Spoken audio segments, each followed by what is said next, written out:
evaluar la invasión extrarrenal dentro del abdomen, si hay ganglios o no, y básicamente también identificar las metástasis a distancia, que lo más común es que sean en pulmón, por lejos, pero que también pueden ser en hígado o hueso.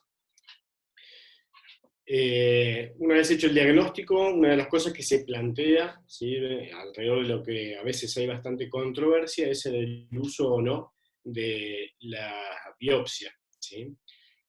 En líneas generales, en Argentina, la mayoría seguimos los protocolos de la SIOP, ¿sí?, la Sociedad Internacional de Oncología Pediátrica. Si nosotros hacemos SIOP, por lo general no utilizamos biopsia con fines diagnósticos, pero la SIOP, uno lo puede ver en el último protocolo que sacó en el 2016, que es el protocolo Umbrella.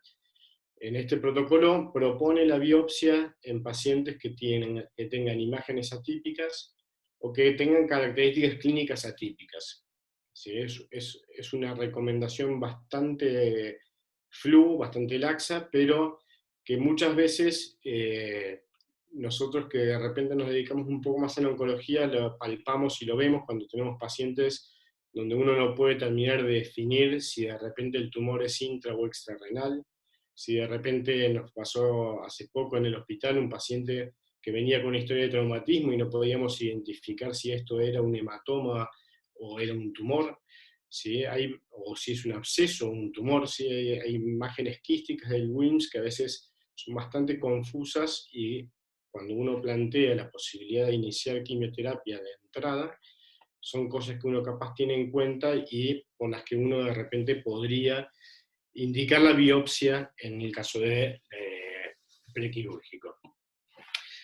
Otra cosa que es importante tener en cuenta es que la biopsia que se plantea en la SIOP, y también por lo general lo que usa el Children's Oncology Group, que es el grupo americano, es la biopsia de aspiración con aguja fina. ¿Sí? Esto se ha probado y es un método sumamente seguro, y lo que se ha visto es que uno no debería considerar que aumenta el estadio en caso de hacer una biopsia con aguja fina, y los patólogos avesados han encontrado una correlación de cerca del 99% entre los hallazgos de la PAF y los hallazgos histológicos ulteriores después con la pieza quirúrgica. Así que podría ser una herramienta en caso de pacientes que son difíciles de asumir como un tumor de Wilms por imágenes. Hablando ya un poco, ya vimos entonces cómo lo diagnosticamos, vimos las imágenes, y ahora empieza el proceso de estratificación. Estratificación en oncología es un capítulo enorme, ¿sí? La estratificación les diría que es quizás lo más importante, porque la herramienta es lo que nos va a definir a nosotros cómo va a seguir el tratamiento, ¿sí? La estratificación específicamente en el tumor de Wilms, cada tumor tiene su tipo de estratificación. En el tumor de Wilms, la estratificación va a estar en relación a la histología, a los hallazgos histológicos, digamos, a lo que es el estadio tumoral, que sí es una descripción anatómica, ¿sí?, al tamaño del tumor, ¿sí?, a los biomarcadores, que después vamos a ir viendo cuáles son y cómo son, y a la edad, ¿sí? La edad, si bien la SIOP, la Sociedad Internacional de Oncología Pediátrica, ya ha publicado bastantes artículos en los que ve una relación entre la edad y el pronóstico, todavía no ha incluido en sus protocolos de tratamiento la edad. El COG, ¿sí?, el grupo americano, sí ya tiene incorporado la edad como parte del proceso de estratificación. Por eso lo agrego acá. Acá esto es un mix entre lo que es COG y lo que es SIOP. Con todas estas herramientas, lo más importante es, una vez que vamos completando todos estos ítems, vamos a poder decirle al paciente en qué rama de tratamiento se va a incluir, ¿sí?, en qué grupo de riesgo, que después nos va a definir el uso de la quimioterapia o de la radioterapia. Empecemos entonces un poco a describir cada uno de estos aspectos. Lo que es la histología, ¿sí?, un aspecto muy importante a tener en cuenta y que diferencia mucho lo que es COG y SIOP, es que la clasificación de COG es una clasificación prequimioterapia. Los pacientes que hacen el protocolo COG no van a quimioterapia prequirúrgica como solemos hacer nosotros acá en Argentina, salvo casos contados como el italiano, el austral, básicamente todos los lugares donde estuvo Puyol y sus discípulos, pero por lo general la mayor parte de los hospitales seguimos el protocolo SIOP. Entonces, los americanos van a tener una clasificación prequimioterapia. El tumor no estuvo sometido a la quimioterapia. Esto es importante, porque ellos van a describir dos tipos de histología, una histología favorable y una histología desfavorable. La histología favorable va a estar basada en el hallazgo de epitelial, blastemal o estromalo mixto, y la desfavorable va a estar determinada por el hallazgo de la anaplasia, que puede ser focal o difusa. La clasificación de la SIOP es distinta, ¿sí? El paciente de la SIOP, una vez que nosotros retiramos la pieza, ya recibió 4 semanas de actinomicina vincristina.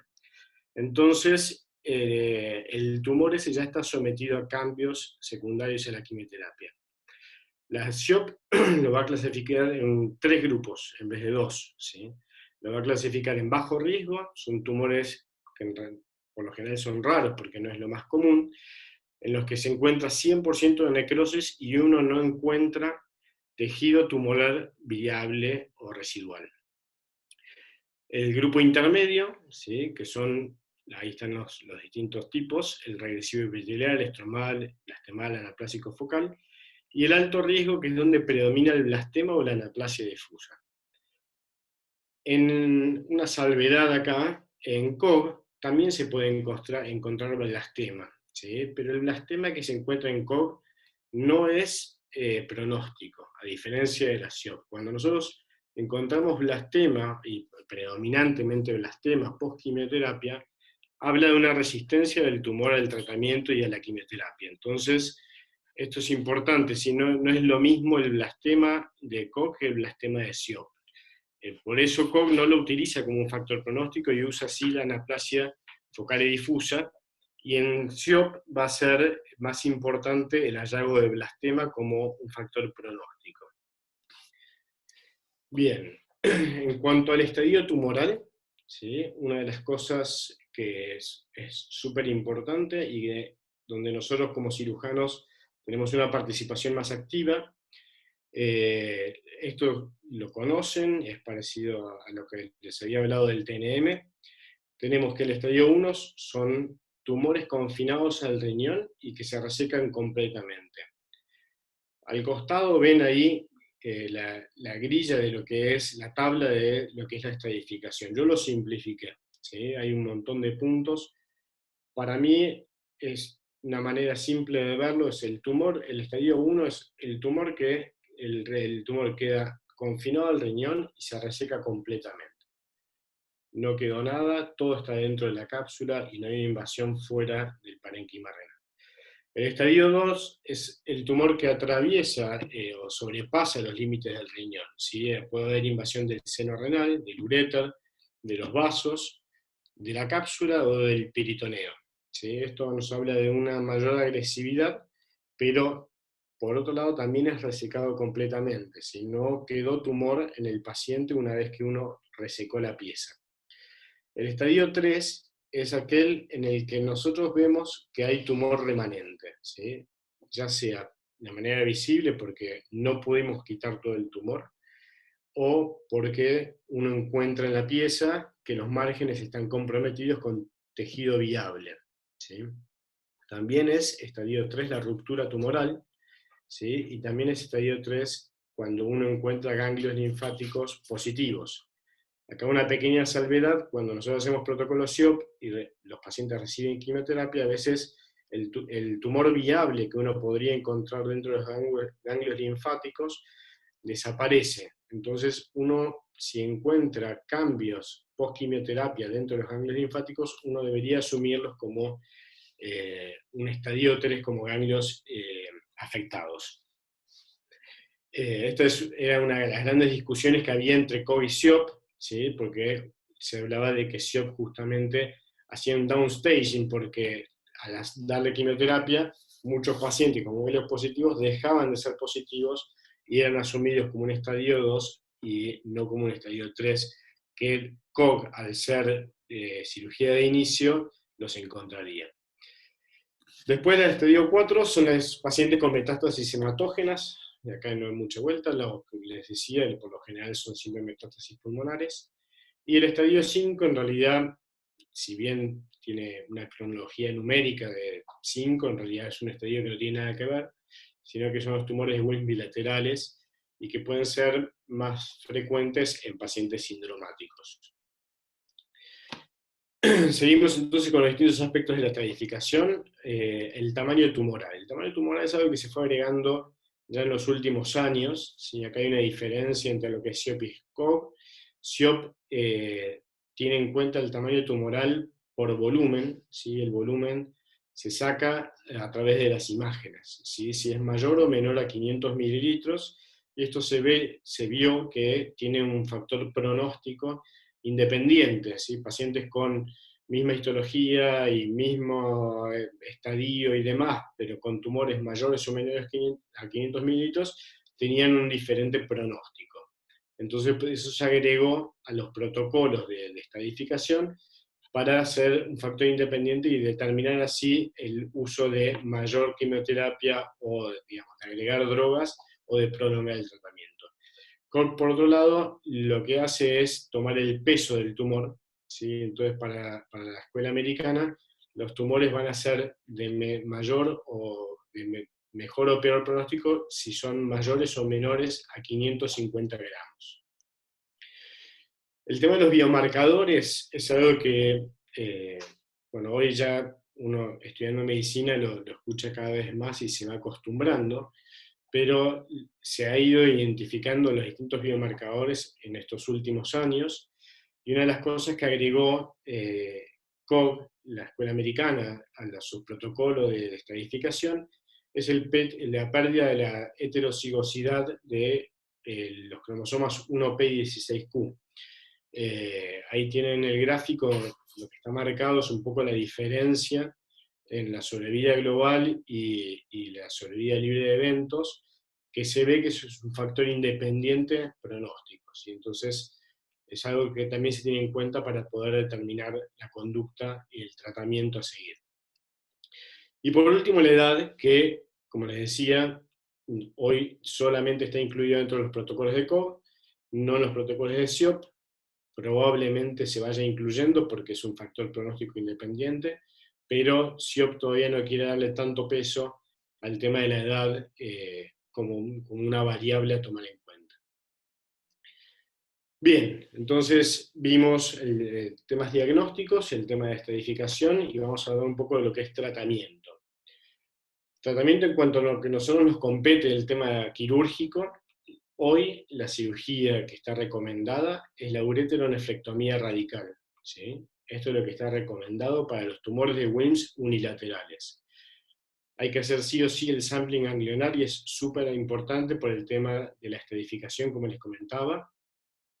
Está descrito en el último protocolo de SIOP, que por lo menos deben tomarse biopsia de 7 ganglios locorregionales. ¿Sí? Hay bastante escrito sobre esto, y van a encontrar muchos artículos que hablan sobre cuántos ganglios son necesarios o cuántos ganglios hay que tomar, pero por lo menos 7 está bien.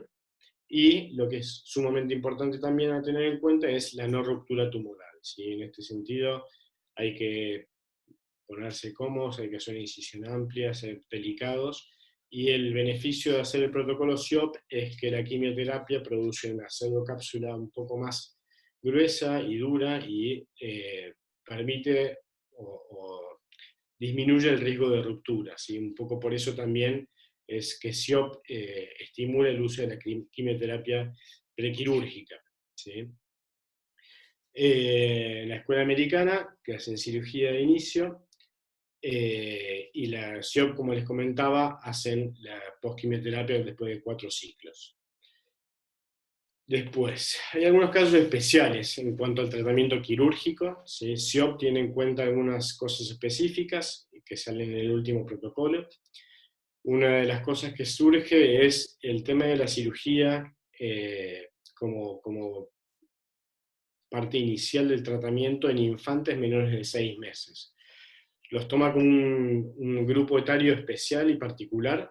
Estos pacientes tienen mayor riesgo de patología benigna, ¿sí? Como un nefroma quístico, y también va a ser posibilidad de que sean tumores no Wilms, como de repente un rhabdoide, ¿sí? Además, al ser menores en edad y peso, son más susceptibles a la toxicidad que genera la quimioterapia. Entonces, en estos pacientes en particular, uno debería quizás recomendar la cirugía inicialmente y no empezar como hacemos habitualmente con la quimioterapia. Hay una salvedad que hace para los pacientes estadio 4, o sea que son pacientes que ya tienen metástasis hematógenas. En estos casos, donde la cirugía de inicio uno podría plantear que no tiene grandes beneficios, porque en realidad la enfermedad ya es diseminada y no va a ser un tratamiento local, una posibilidad es hacer biopsia con aguja fina en estos pacientes, pero dice también que no debería postergar el inicio del tratamiento. Otra salvedad que hay en el protocolo es cuando habla de la cirugía conservadora de parénquima. ¿Sí? Hubo mucho auge de esto hace unos años, y incluso el tema de la quimioterapia prequirúrgica y la respuesta a la quimioterapia por parte de los tumores un poco envalentonaba y daba ganas de quizás tener esta posibilidad, ¿no? De hacer una cirugía conservadora, poder mantener unidades funcionales renales y hacer la heminefrectomía o resección con parénquima sano, ¿sí? Cuando sale el tumor y sale una porción de riñón sano, o la enucleación, que en realidad está prácticamente solamente excluida a tumores bilaterales, que es sacar el tumor sin margen. Como dice ahí, entonces, este tipo de cirugías para SIOP están recomendadas idealmente para tumores bilaterales, ¿sí? Y podría uno aceptarla o pensar en hacerla solamente en casos de tumores pequeños, ¿sí? Menores de 300 mililitros, y que uno por imágenes pueda asumir que el paciente no tiene ni tuvo compromiso ganglionar, ¿sí? Y por otro lado, uno debería poner una balanza y sopesar si esto es realmente algo importante, si uno puede preservar una importante cantidad de parénquima renal. Otro caso especial en el protocolo de la SIOP es el tema de la cirugía laparoscópica, ¿sí? Hoy la cirugía laparoscópica no está recomendada, y un poco en lo que se para la Sociedad Internacional de Oncología Pediátrica es que todavía no hay bibliografía o todavía no hay sustento, no hay publicaciones que avalen la seguridad del procedimiento, y entonces hoy no la recomienda, y lo que dice es que podría ser aceptada en casos especiales, en centros de referencia, y exclusivamente para tumores pequeños, centrales, que pueden estar rodeados por parénquima sano, y que siempre deben respetar los principios de la cirugía, o sea, siempre tiene que ser posible y factible la toma y el sampling de ganglios, ¿sí? Si uno no puede hacer esto, no estaría cumpliendo con los principios de la cirugía y no estaría indicada a la cirugía laparoscópica. Otra salvedad que hace es que la cirugía laparoscópica nunca debería competir con la heminefrectomía. Si el tumor es suficientemente pequeño para pensar en una cirugía laparoscópica, pero yo puedo sacar ese tumor con cirugía convencional y preservar la mitad o parénquima renal sano, yo debería elegir la heminefrectomía abierta por sobre la laparoscopía. Después, siguiendo con esta línea de los casos especiales, hablar un poco de los casos especiales de Koch, ¿sí? Koch, como les comentaba antes, hace cirugía de inicio, ¿sí? La escuela americana tiene una escuela antiquísima de técnica quirúrgica, y fueron los que empezaron con la cirugía en el tumor de Wilms, y ellos continuaron haciendo cirugía en el tumor de Wilms, y a partir de los hallazgos en relación a la quimioterapia de la SIOP, la COC va a plantear distintos escenarios en los que empezaría con quimioterapia y no haría cirugía upfront, o sea, cirugía de inicio. Estos casos particulares de COC son Los tumores bilaterales, ¿sí? En los tumores bilaterales no hay cirugía de inicio, sino que empiezan directamente con quimioterapia y sin biopsia, basados, cuando uno ve las publicaciones de COG, ellos se basan en la experiencia de SIOP para poder sostener esto, y que además los tumores bilaterales son casi exclusivamente tumores de Wilms. ¿Sí? Hay algunos reportes, uno creo que en India y uno en Oriente, sobre un rhabdoide y un nefroma quístico y un Wilms sin otro tumor, pero casi exclusivamente son los tumores bilaterales, son tumores de Wilms, así que inician quimioterapia. Otro caso particular son los tumores con invasión vascular por encima de la cava retrohepática, ¿sí? Si están por debajo de la cava retrohepática, ellos aún así hacen cirugía de entrada, y la razón por la que inician la quimioterapia es porque los tumores con invasión retrohepática para arriba, ¿sí? Hasta el atrio auricular, está demostrado que tienen una mayor tasa de complicaciones postquirúrgicas y con una morbilidad bastante incrementada. Entonces, ellos aceptan el uso de la quimioterapia. Otro aspecto que tienen en cuenta es cuando uno tiene sospecha de invasión a otros órganos, si a veces el tumor de Wilms puede crecer e invadir parte del colon o del hígado, y entonces en estos casos, si uno tiene una sospecha por imagen, estaría autorizado a hacer quimioterapia. Mal estado del paciente, bueno, no mucho más para explicar, y los casos de riñón único o riñón en herradura, que funcionarían como tumores bilaterales, ¿sí? Es el mismo objetivo de hacer quimioterapia y hacer la resección parcial del tumor, ¿sí? Por eso estos pacientes empiezan directamente con quimioterapia. Entonces, en relación al tratamiento, ¿qué pacientes podrían no recibir quimioterapia? Bueno, para empezar, obviamente, solamente pacientes que hayan sido tratados con el protocolo COG, porque el protocolo SIOP, si es algo que sea un infante menor de 6 meses, siempre empiezan con quimioterapia. Pero en COG hay un grupo de pacientes que podrían ser tratados solamente con cirugía. Son casos especiales, ¿sí? Son pacientes menores de 2 años que tengan tumores localizados de menos de 550, bueno, ahí dice mililitros, pero son gramos, y con histología favorable. Estos pacientes podrían ser tratados únicamente con cirugía. Tienen una tasa de recaída de un 15%, que si bien no es despreciable, lo que es importante es que el 100% de estos pacientes son rescatables con quimioterapia y o cirugía. Y de alguna manera se evitan los efectos adversos que en este grupo etario también son bastante nocivos.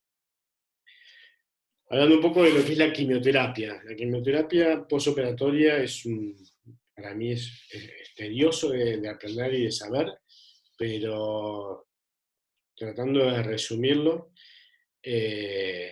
hay un grupo muy pequeño de pacientes que no haría quimioterapia, lamentablemente son muy pocos, son los pacientes de bajo riesgo y estadio 1, que son bastante raros de encontrar. Acuérdense que bajo riesgo es necrosis total y además tienen que estar totalmente confinados al riñón, y no son los tumores más frecuentes. Lo que sí es más frecuente son los tumores de riesgo intermedio, y estos pacientes van a ser tratados con vincristina y actinomicina. Van a ser un régimen bastante largo de 27 semanas. A veces uno se olvida de esto y piensa que todo terminó con la cirugía, pero no, los pacientes siguen mucho tiempo con quimioterapia. Y lo más común es que hagan vincristina y actinomicina. A veces hay algunos factores de mal pronóstico, como ser el tamaño del tumor, que sea mayor de 500 mililitros, o el tejido blastemal, que también puede, que lo considera de alto riesgo. Entonces, estos pacientes se les va a agregar doxorubicina, y para los de alto riesgo, ¿sí? Con estadios más avanzados, estadios 2 o 3, ya hacen un combo de quimioterapia bastante más importante y hacen etoposído, carboplatino, ciclofosfamida y doxorubicina por 34 semanas. Por suerte no son lo más frecuente. No voy a extenderme mucho más con la quimioterapia porque me excede. Y radioterapia, lo que sí quizás es importante saber es que está indicada en los estadio 3. ¿Y por qué nos importa esto? Porque nosotros somos los que quizás podemos convertir un tumor de un estadio 1, 2 o en un estadio 3 cuando rompemos la cápsula, ¿sí? Estos son pacientes que van a ir a radioterapia en flanco o en abdomen, dependiendo un poco del residuo tumoral que pueda llegar a haber. Y también se usa la radioterapia como tratamiento de la metástasis. Acá hay algo importante, que es que la radioterapia para el tratamiento de la metástasis un poco se está tratando de dejar de usar, y en base a la experiencia que tuvo SIOP con el uso de la quimioterapia y pacientes que han respondido muy bien a la quimioterapia y que han borrado las metástasis o que han mejorado notoriamente, estos pacientes se les empezó a privar del uso de la radioterapia. ¿Sí? Así que hoy se trata de limitar el uso de la radioterapia en metástasis a pacientes que no hayan desaparecido con la quimioterapia, que no hayan tenido una mejoría franca, y pacientes que no puedan ser resecados quirúrgicamente. En caso de que hayan desaparecido, en caso de que quede alguna metástasis única o que sean resecables, uno trataría de hacer esto y evitaría de esta manera el uso de la radioterapia. Y ahora sí, un poco esto es a dónde estamos con el tumor de Wilms, teniendo en cuenta quizás algunos aspectos, y mostrarles ahora un poco lo que es, para dónde vamos, ¿no? Para dónde está el futuro, hacia dónde estamos yendo en cada uno de estos aspectos. Una cosa que a mí personalmente me parece impresionante, lo vi hace unos años en un congreso, el tema de las biopsias líquidas, ¿no? Es algo que se está trabajando mucho, hay muchos artículos publicados, y es algo que se está tratando de hacer hace bastante tiempo. Y las biopsias líquidas tienen que ver con la detección de distintos elementos que pueda tener el tumor, desde ADN, ARN o incluso partes más chiquitas como exones y cuestiones microsomales que uno podría llegar a detectar en el plasma del paciente. Hoy hay un montón de artículos que han logrado poder identificar distintos aspectos, todavía no tienen una validación clínica, todavía no están incluidos dentro de los protocolos, ni sirven para tomar decisiones, pero claramente es un camino a seguir, ¿sí? De hecho, en el último protocolo de SIOP, una de las cosas que está contemplada es que las instituciones que participan dentro del protocolo tienen que preservar tejido tumoral para los estudios, para poder detectar biomarcadores y demás, y además muestras de suero, ¿sí? Porque también la idea es poder hacer detección de estos distintos elementos que puede haber del tumor, que están volcados hacia el torrente sanguíneo, y uno podría detectarlos, hacer un diagnóstico e incluso quizás que participe de la estratificación, ¿sí? No solamente diagnóstico y estratificación, sino además también podría ser un excelente elemento, piensen ustedes, para poder hacer un seguimiento. ¿Sí? Si yo logro llevar un paciente a remisión y puedo hacerle muestras de sangre y puedo detectar de repente rastros de estos tumores, todavía que sean, que no estén en el rango de las imágenes, ¿sí? Yo podría hacer una detección muy precoz de recaída. ¿Sí? Como de repente puede pasar en tumores como los tumores de tiroides, que tienen marcadores que nos permiten hacer un seguimiento serológico, ¿sí? O tumores neurogénicos también con catecolaminas. Así que yo creo que es una ventana que se abre sumamente interesante. En cuanto a las imágenes, hay también bastante publicado de cosas que se vienen, ¿sí? Mucho tiene que ver con el asesoramiento de prequirúrgico por parte de las imágenes. Hay ya publicados algunos factores de riesgo en imágenes asociados al tumor de Wilms. Esto es algo que ya se usa en otros tumores como el neuroblastoma, todavía no es parte del protocolo del tumor de Wilms, pero se empiezan a describir y quizás en algún momento sean parte del protocolo y nos ayuden a tomar decisiones. El uso de la reconstrucción 3D, ¿sí? Que también está descrito en un montón de tumores, lo plantean como una opción que es bastante beneficiosa, principalmente cuando uno de repente tiene que planificar resecciones parciales y para plantear distintas técnicas o estrategias en pacientes con tumores de Wilms bilateral. También las imágenes podrían participar dentro de lo que son los factores pronósticos, y una de las cosas importantes que podrían llegar a hacer es la identificación y medición de la necrosis, por ejemplo, que es uno de los factores pronósticos en el tumor de Wilms, que uno podría tenerlo de antemano a través de las imágenes, como este estudio describe, a través de la resonancia con distintos protocolos. Otra forma de participar con los factores pronósticos es la identificación de ganglios. Este trabajo habla sobre la medición de la densidad de los distintos ganglios y cómo esto se correlaciona de manera fehaciente con el pronóstico de la sobrevida y la sobrevida libre de eventos en los pacientes con tumor de Wilms. Y después, ya cambiando de tema, el tema de la estratificación y los biomarcadores. Yo creo que capaz esto con las biopsias líquidas es lo más importante que se viene.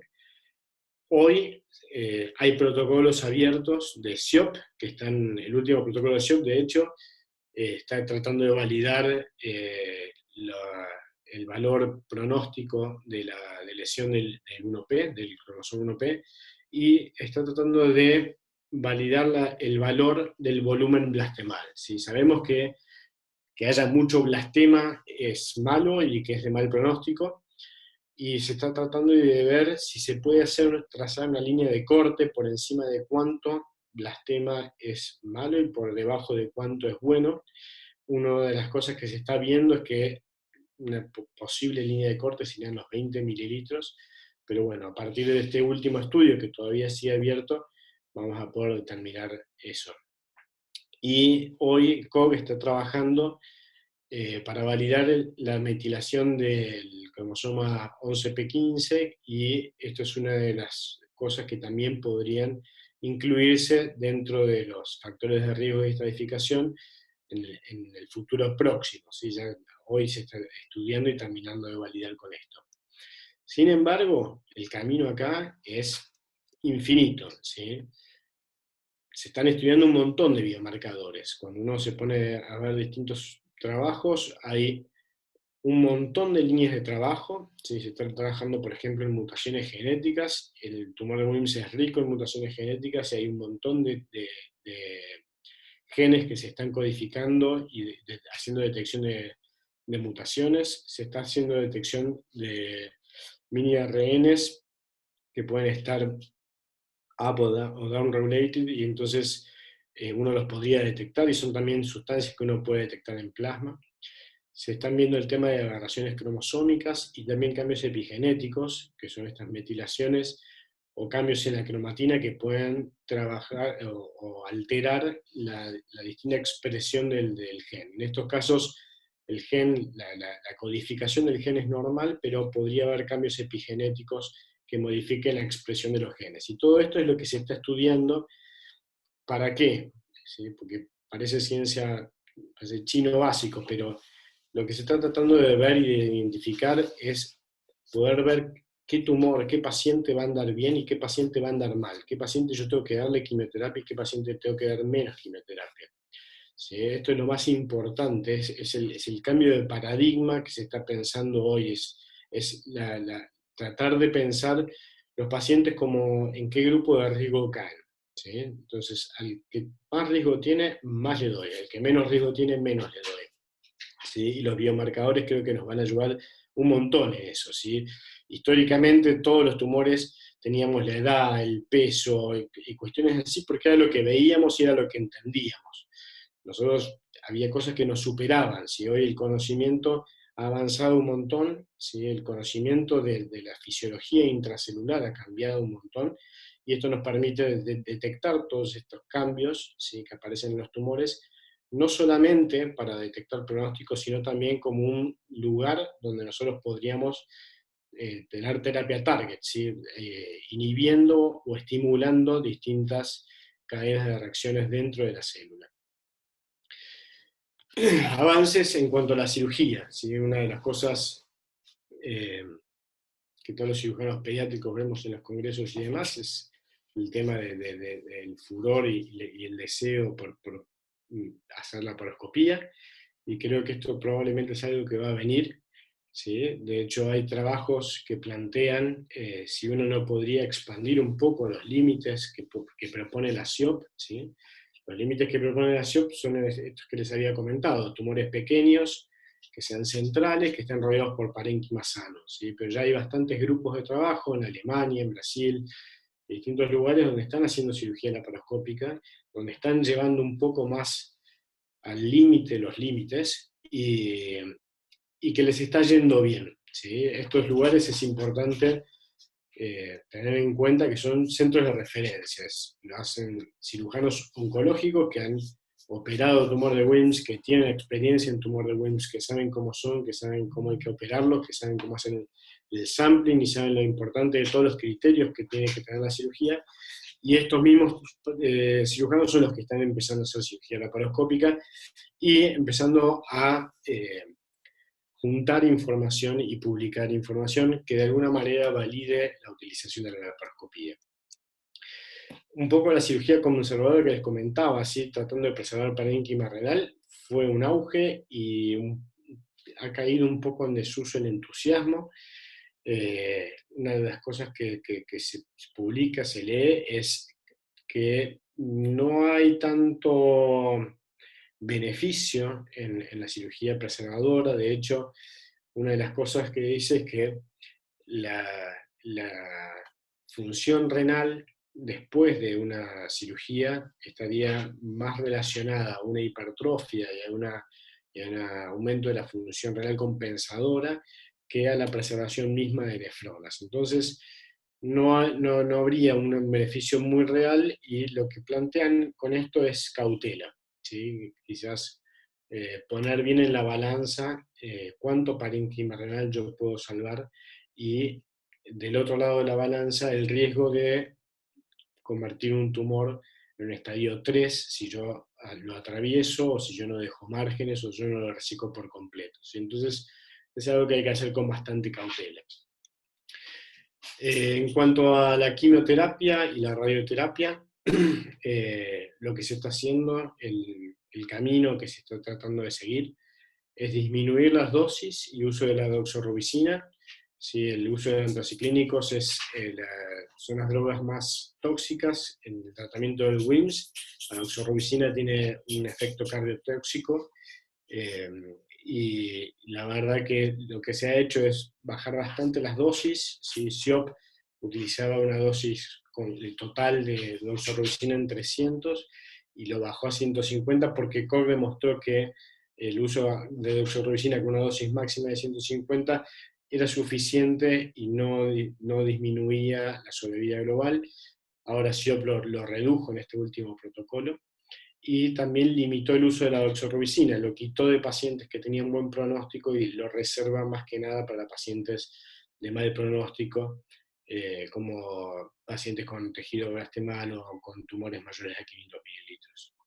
Lo mismo pasa con la radioterapia. ¿Sí? La radioterapia, lo que se está tratando de hacer es, como les había comentado, disminuir la dosis. ¿Sí? Se han disminuido las dosis en todos los lugares de radiación, ya sea flanco o pulmonar, o metástasis, que pueden ser hepáticas también, y también tratar de limitar la indicación. ¿Sí? Por ejemplo, un ejemplo de esto es, antes se irradiaban los ganglios, y hoy ya no, el boost ganglionar ya no es una cosa que esté indicada, y esto es un poco el camino que se está tratando de seguir. ¿Sí?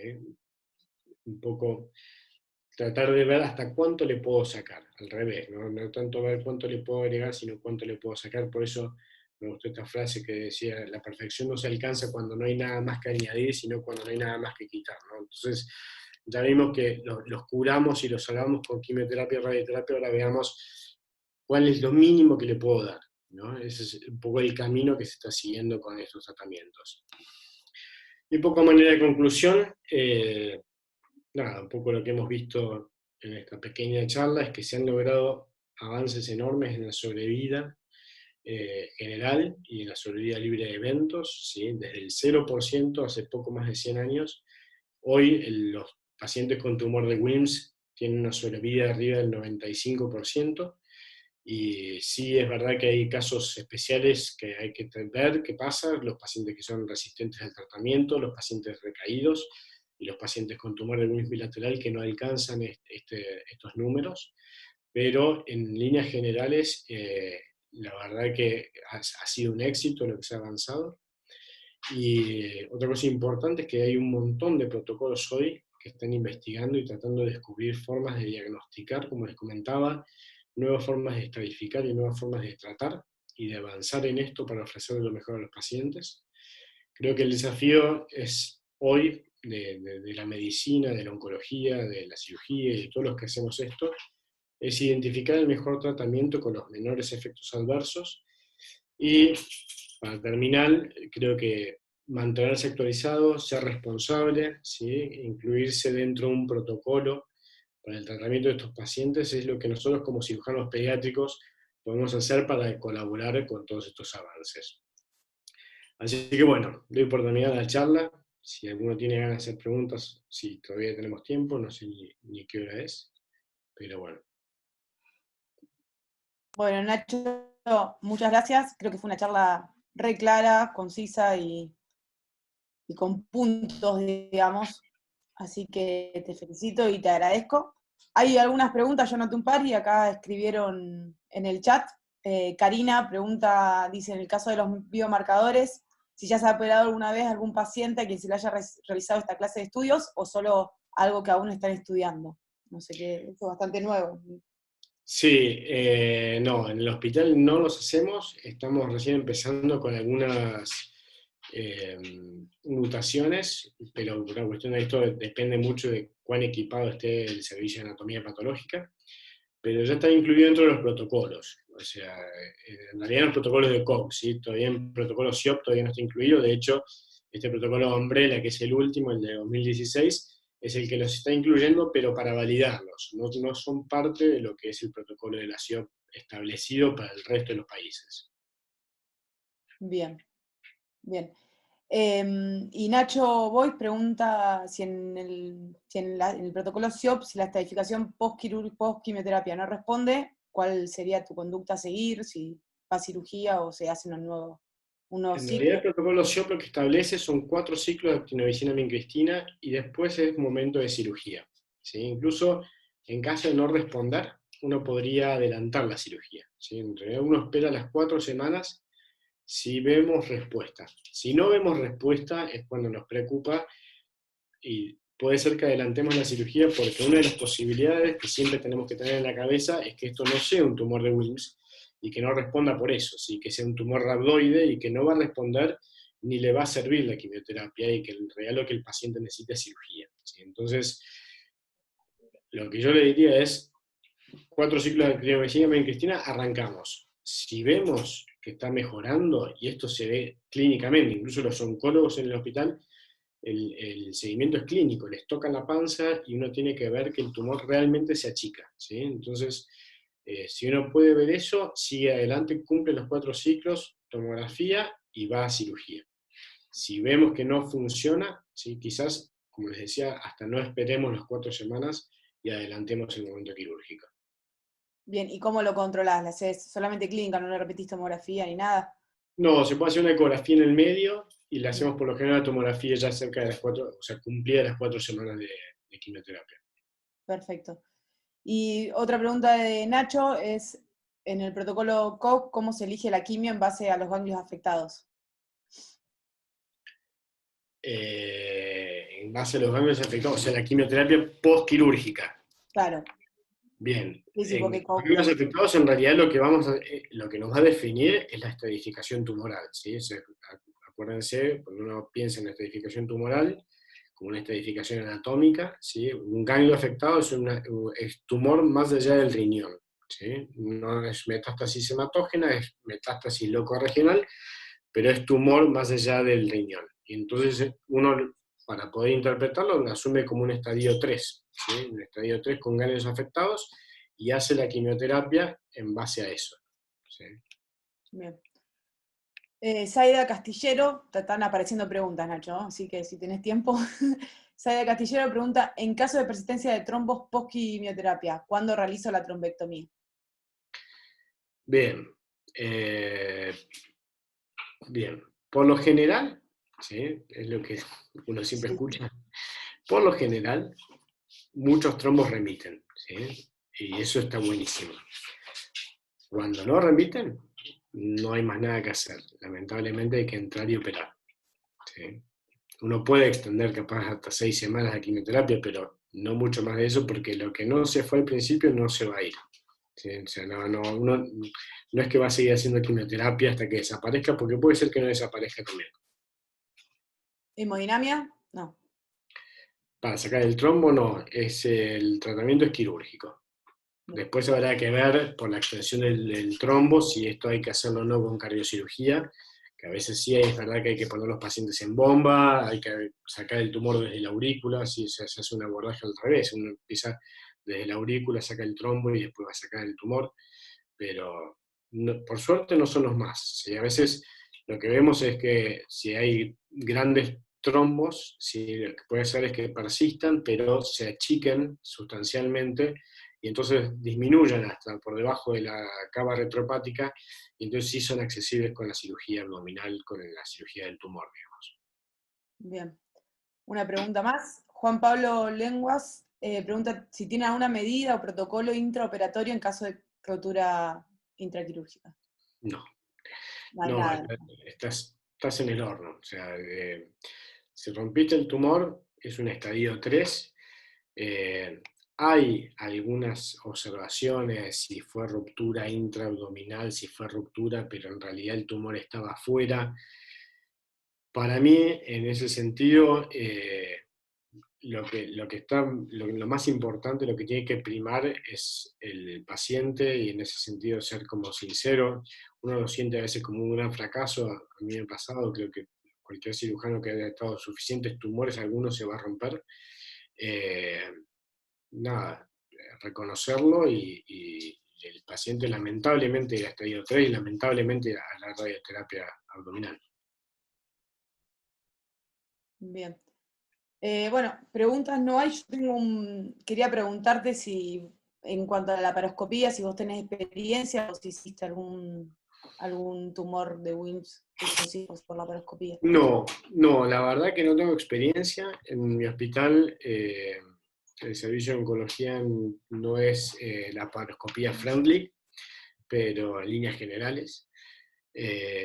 La verdad que esta aceptación de la SIOP es relativamente nueva, ¿sí? Y los pacientes que son susceptibles a la cirugía laparoscópica tampoco son los más comunes. Entonces, la verdad que uno tendría que tener un montón de casuística para poder operar este tipo de tumores. Los que sí tienen experiencia en esto es el grupo del Garrahan, que lo ha presentado y lo ha publicado. Más o menos le debo llevar la cuenta, deben tener unos 20 y pico, 26, ponerle tumores y lo operamos con la laparoscopía, que es una de las casuísticas más grandes, que puede ser que me equivoque, pero más o menos por ahí deben andar. eh, con una excelente evolución, pacientes súper seleccionados, y la verdad que les va bien, pero bueno, son pacientes súper seleccionados, tumores muy pequeños dentro del riñón, es prácticamente lo mismo que hacer una nefrectomía.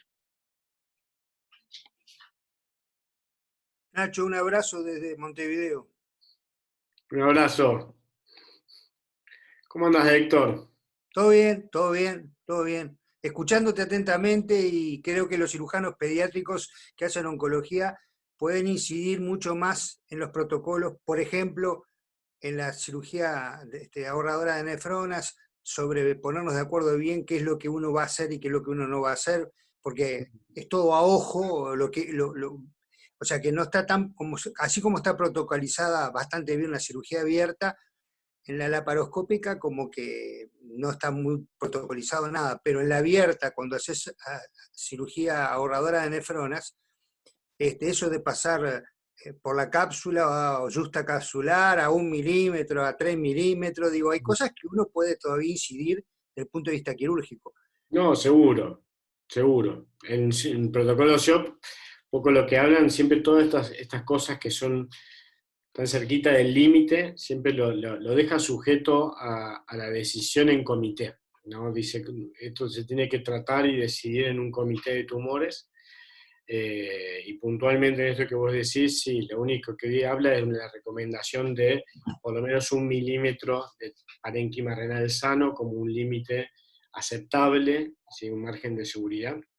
Pero sí, después la verdad es que es algo muy, pero también es muy difícil de protocolizar, ¿no? Porque Claro. la verdad que los que hemos estado operando, no tenés un tumor igual a otro, entonces lo que sirve para uno es difícil que sirva para el otro. Pero bueno, sí, uno debería intentar eso, protocolizar, sería lo ideal. Te mando un abrazo. Un abrazo, Héctor. Bueno, Nacho, creo que ya no hay más preguntas. Te agradecemos mucho por el tiempo y agradezco a todos tuvimos mucha gente que se quedó afuera, así que tuvimos que activar Facebook y agregamos 65 personas más, así que 165 personas escucharon. Así Bueno, que nada, para el una alegría. resto, el miércoles que viene va a hablar Aiza de hernia diafragmática, Aiza Reusman del Garraham. Bueno, ahí estaremos. ¿No? Un saludo para Listo, Nacho, todos. muchas gracias. Chao a Hasta luego. todos. Hasta luego.